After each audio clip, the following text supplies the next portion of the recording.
अस्सलाम वालेकुम दोस्तों, मैं हूं मोहम्मद सुफियान और मैं आज आपको बताने वाला हूं कि आप किस तरह अपने नॉन पीटीएफ फ़ोन्स में सिम यूज़ कर सकते हैं। तो हमारे वीडियो के साथ जुड़े रहें और अगर वीडियो पसंद आए तो वीडियो को लाइक करें, शेयर करें और सब्सक्राइब करें। तो चलिए स्टार्ट करते हैं।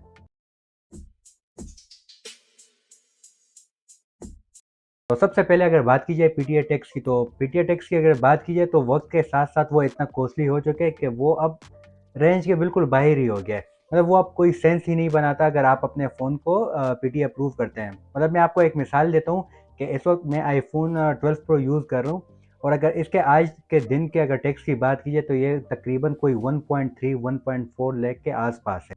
और मज़े की बात ये है कि अगर आप आज की डेट में अगर आईफ़ोन 12 प्रो अगर बाय करने जाएँ तो आपको 1.4 लाख का आपको यूज़ मार्केट में बआसानी मिल जाएगा। तो मतलब तकरीबन फ़ोन जितना ही आपको उसका टैक्स पे करना है। तो मतलब ये बिल्कुल कोई सेंस ही नहीं बनाता। तो इस वीडियो में मैं आपको कुछ चंद ऐसे मेथड बताने वाला हूँ कि जिससे आप अपने फ़ोन में सिम यूज़ कर सकते हैं, अपने नॉन पीटीएफ फ़ोन में। तो चलिए मेथड की बात करते हैं। तो चलिए अगर फर्स्ट मेथड की बात की जाए तो एक सिम आती है एसकॉम की, एससीओएम। एसकॉम की एक सिम आती है, आपने सुना नहीं होगा शायद।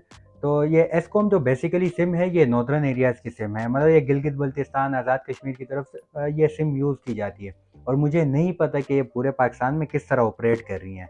लेकिन मज़े की बात ये है कि ये नॉन पीटीएफ फ़ोन्स में भी वर्क कर रही हैं, मतलब पूरे पाकिस्तान में। और अगर इस सिम की पैकेजेस की बात की जाए तो ये सिम के पैकेजेस थोड़े से आपको महंगे ज़रूर लगेंगे, लेकिन ये होगा कि आप इस पे कॉलिंग कर सकते हैं, इंटरनेट यूज़ कर सकते हैं, बिल्कुल आप एक आम सिम की तरह यूज़ कर सकते हैं, जिस तरह टेलीनॉर या जेज़ की सिम हो या यूफ़ोन की हो, उस तरह। और अगर इस सिम के प्राइस की बात की जाए तो ये आपको ऑनलाइन मार्केट में अगर आप ओएलएक्स पे देखते हैं तो आपको बिल्कुल आसानी से मिल जाएगी, 2000 2500 के आसपास आपको बिल्कुल आसानी से मिल जाएगी।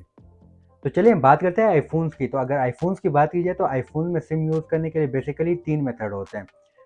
तो अगर फर्स्ट मेथड की बात की जाए तो अब आपको एप्पल के इकोसिस्टम का आइडिया होगा कि एप्पल का इकोसिस्टम कितना ज़बरदस्त वर्क करता है। जैसे मैं आपको एक मिसाल देता हूँ कि इस वक्त मेरे पास मैकबुक है और उसमें भी मेरी वही एप्पल आईडी लॉगिन है जो मेरे आईफ़ोन में लॉगिन है।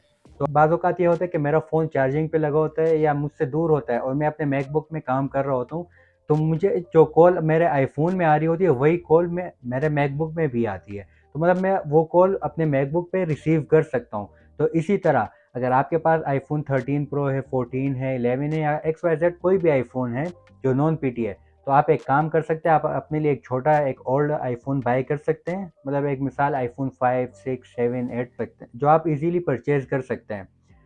अगर वो आप पीटी अप्रूव परचेज़ करते हैं तो इस आईफ़ोन में कुछ सेटिंग होती है, अगर आप वो इनेबल करें, तो आपको दोनों ही फ़ोन्स में आपको कॉल्स रिसीव होंगी और दोनों ही फ़ोन से आप वो कॉल्स अटेंड कर सकते हैं। तो अगर दूसरे मेथड की बात की जाए तो दूसरे मेथड में मैं आपको एक बात बताना चाहूँगा कि आईफ़ोन एक्स के बाद जितने भी आईफ़ोन ने अपने मॉडल लॉन्च किए हैं, तो उन सब में डुअल सिम आती है। मतलब एक फ़िज़िकल सिम होती है और एक ई सिम होती है।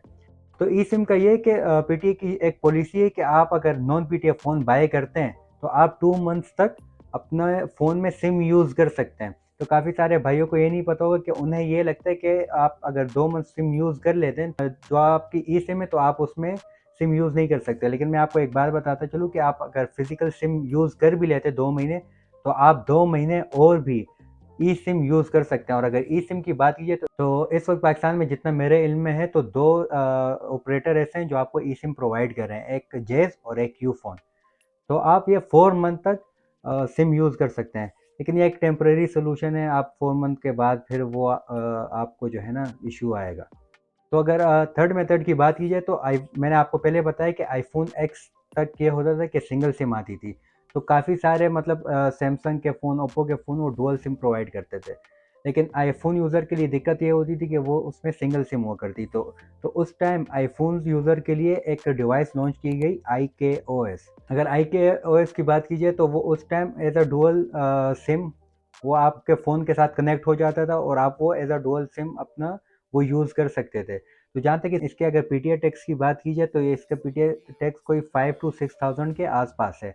अगर आप वो बाय करते हैं तो वो भी काफ़ी आपके लिए एक अच्छी सहूलत हो जाएगी। तो बात करते हैं अगले मेथड की। तो अगर मैं आपको एक बात बताता चलूँ कि एक डिवाइस लॉन्च हुई थी तकरीबन आज से 3-4 साल पहले। तो वो एक जेज़ की डिवाइस थी, जेज़ डिजिट 4G। जो एक कीपैड फ़ोन है, लेकिन उसमें आपको काफ़ी सारी मतलब सहूलियत ऐसे दी जाती हैं कि वो आपके लिए काफ़ी एक यूज़फुल साबित हो सकती है। जिस तरह वो एक 4G डिवाइस है, उसके साथ-साथ उसमें हॉटस्पॉट भी प्रोवाइड किया जाता है। तो अगर आप वो बाय कर सकते हैं, अगर आप वो बाय करते हैं तो एज़ अ हॉटस्पॉट आप अपना इंटरनेट यूज़ कर सकते हैं, कॉलिंग उससे रिसीव कर सकते हैं। तो ये थी हमारी आज की वीडियो। अगर आपको हमारी वीडियो पसंद आई हो तो वीडियो को लाइक करें, चैनल सब्सक्राइब करें। मिलते हैं किसी नई वीडियो के साथ। अल्लाह हाफ़िज़।